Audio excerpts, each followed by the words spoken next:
4, 5, 6, 7, 8, 9, 10, 11, 12, 13, 14, 15,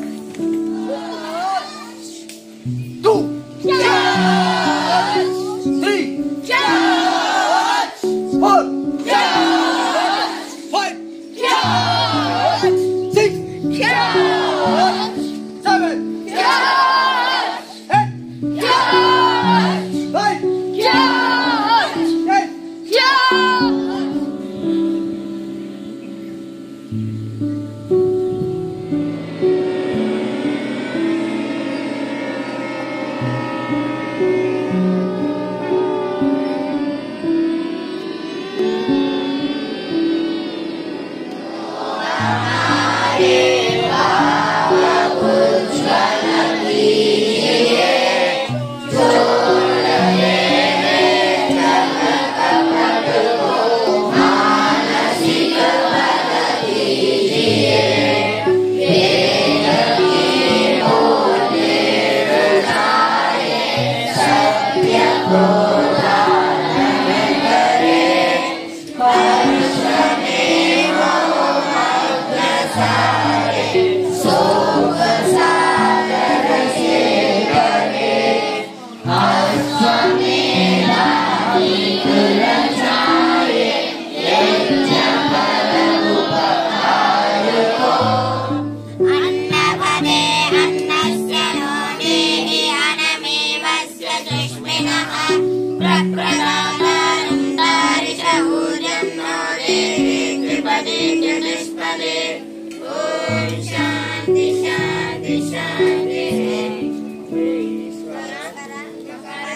ఆర్యవీర్ దళకి సంబంధించినటువంటి ధ్వజ. ఆర్య అంటే అర్థం ఏమని మనం తెలుసుకున్నాము.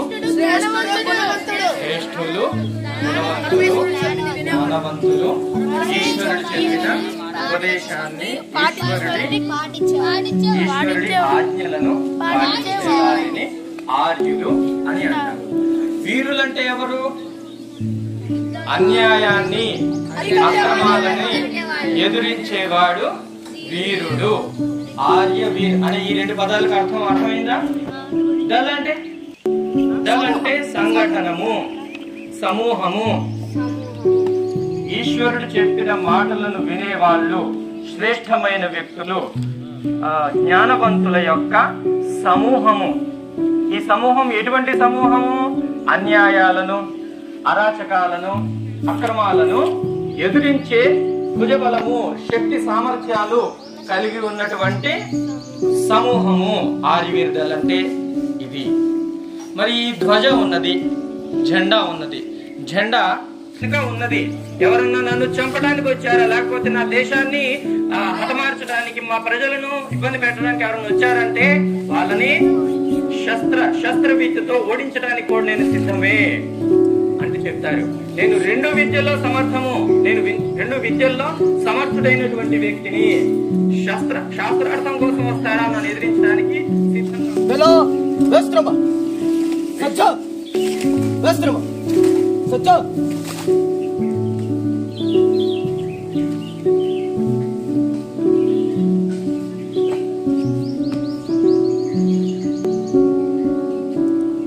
ధ్వజావిష్కరణ కార్యక్రమాన్ని సంపన్నం చేయుటకు మన ముందు డాక్టర్ ధర్మతేజ గారు, అదేవిధంగా కొసరాజు రవీంద్ర గారు, సుధామాతాజీ, పండిత నరేంద్ర గారు, వీరందరూ కూడా విచ్చేసి ఉన్నారు.